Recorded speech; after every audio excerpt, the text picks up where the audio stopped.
سورت الکوثر مکی سورت ہے، 1 رکوع ہے اور 3 آیات ہیں۔ اس سورت کا دوسرا نام سورت النحر بھی ہے۔ اس کے شان نزول میں ایک روایت آتی ہے، دلائل النبوہ میں ہے کہ جس شخص کی اولاد یعنی بیٹا مر جائے تو عرب اس کو ابتر کہتے تھے۔ ابتر کہتے ہیں جڑ کٹے کو، کہ اس کی نسل ختم ہو گئی۔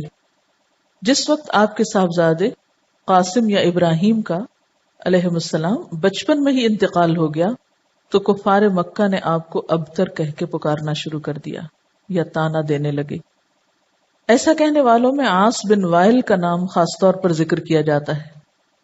اس کے سامنے جب آپ کا ذکر کیا جاتا، آپ کی کوئی بات کی جاتی تو نفرت سے کہتا اس کی بات چھوڑ دو، یہ کچھ فکر کرنے کی چیز نہیں، کیونکہ وہ تو ابتر ہے، اس کو ختم ہونے دو، اس کا تو کوئی نام لینے والا بھی باقی نہیں رہے گا۔ جب اس کا اپنا انتقال ہو گیا تو کوئی بھی اس کو یاد نہیں رکھے گا، کیونکہ عربوں کے ہاں بیٹے ایسی چیز تھے جن پر وہ بھروسہ رکھتے تھے اور جنہیں اپنی شان اور عزت کی چیز سمجھتے تھے۔ تو اس پر اللہ تعالیٰ نے آپ پر یہ سورت نازل فرمائی۔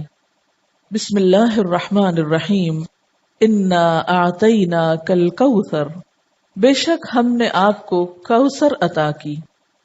کوثر کا لفظ کاف سے رے سے ہے، کثرت کے معنی میں۔ اس کے کئی مفہوم بتائے گئے ہیں۔ ایک معنی تو اس کا خیر کثیر سے کیا گیا ہے کہ بہت کثرت سے ملنے والی خیر اور بھلائی، کیونکہ کوثر کے لفظ میں بھی مبالغہ پایا جاتا ہے، اس کا لفظی معنی ہی خیر کثیر بنتا ہے، تو بعض نے اس کو لفظی معنی میں لیا ہے۔ پھر اسی طرح اس سے مراد وہ نہر بھی لی گئی ہے جو جنت میں آپ کو عطا کی جائے گی۔ پھر اسی طرح اس سے مراد وہ حوض بھی ہے جس سے آپ اپنی امت کو پانی پلائیں گے۔ ابن کثیر نے کوثر سے مراد خیر کثیر ہی لیا ہے، کیونکہ خیر کثیر میں پھر ساری چیزیں آ جاتی ہیں، وہ جنت کی نہر بھی آ جاتی ہے، حوض کوثر بھی آ جاتا ہے، اور آپ کو جو فتوحات دنیا میں نصیب ہوئیں، اسلام کا بول بالا ہوا، آپ کا مشن آپ کی زندگی میں مکمل ہوا، یہ تمام چیزیں اس ایک لفظ میں شامل ہو جاتی۔ گویا جتنی نعمتیں آپ کو ملی ان سب کے لیے ایک جامع لفظ ہے کہ آپ کے دشمن آپ کے بارے میں جو بھی کہیں، لیکن ہم نے آپ کو خیر کثیر عطا کر دی ہے، وہ خیر کثیر جس کا سلسلہ دنیا سے شروع ہو کر آخرت تک جاتا ہے، یعنی صرف آخرت میں نہیں، دنیا میں بھی آپ کو خیر کثیر عطا ہوئی۔ اس کے بارے میں کچھ احادیث بھی ہیں۔ حضرت انس کہتے ہیں کہ ایک روز آپ صلی اللہ علیہ وسلم مسجد میں ہمارے درمیان تھے، اچانک آپ پر ایک قسم کی نیند یا بے ہوشی سی طاری ہوئی، پھر ہنستے ہوئے آپ نے سر مبارک اٹھایا۔ ہم نے پوچھا، اے اللہ کے رسول صلی اللہ علیہ وسلم، آپ کے ہنسنے کا سبب کیا ہے؟ آپ نے فرمایا کہ مجھ پر اس وقت ایک سورت نازل ہوئی ہے، یعنی اس سورت کے نازل ہونے پر آپ مسکرائے۔ پھر آپ نے بسم اللہ کے ساتھ یہ سورت کوثر پڑھ کر سنائی۔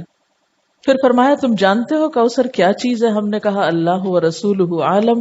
آپ نے فرمایا، یہ ایک نہر ہے جس کا میرے رب نے مجھ سے وعدہ فرمایا ہے، جس میں خیر کثیر ہے، اور وہ حوض ہے جس پر میری امت قیامت کے روز پانی پینے کے لیے آئے گی۔ اس کے پانی کے پینے کے برتن آسمان کے ستاروں کی تعداد میں ہوں گے۔ اس وقت بعض لوگوں کو فرشتے حوض سے ہٹا دیں گے تو میں کہوں گا، میرے پروردگار، یہ تو میری امت ہے۔ اللہ تعالیٰ فرمائے گا، آپ نہیں جانتے کہ ان لوگوں نے آپ کے بعد کیسا دین اختیار کیا، یعنی نام آپ کا لیتے تھے لیکن طریقے آپ والے نہیں تھے۔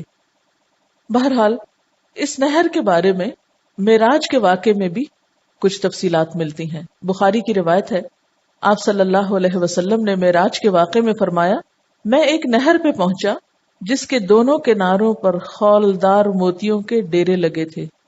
میں نے جبریل سے پوچھا، یہ نہر کیا ہے؟ اس نے جواب دیا، یہ کوثر ہے۔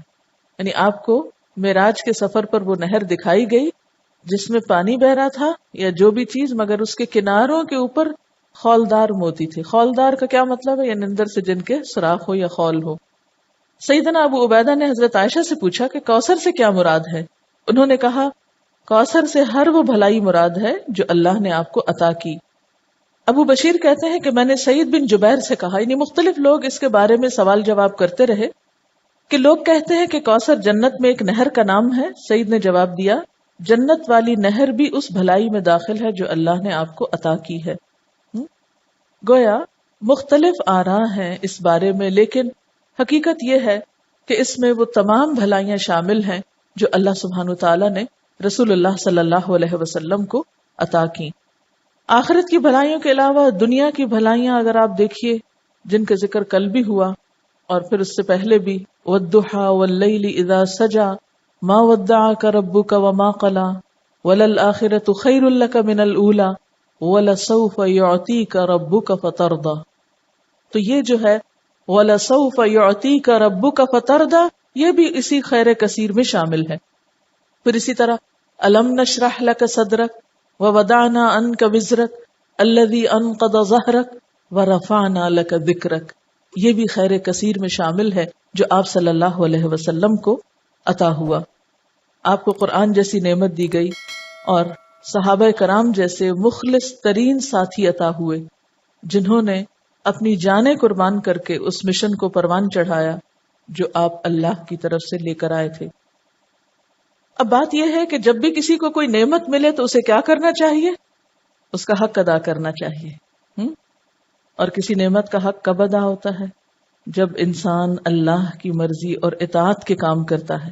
اس لیے فرمایا فَصَلِّ لِرَبِّكَ وَانْحَرْ پس نماز پڑھیے اپنے رب کے لیے اور قربانی کیجیے. اس سے ایک بہت بڑے سوال کا جواب ملتا ہے کہ اللہ کا شکر کیسے ادا کیا جائے.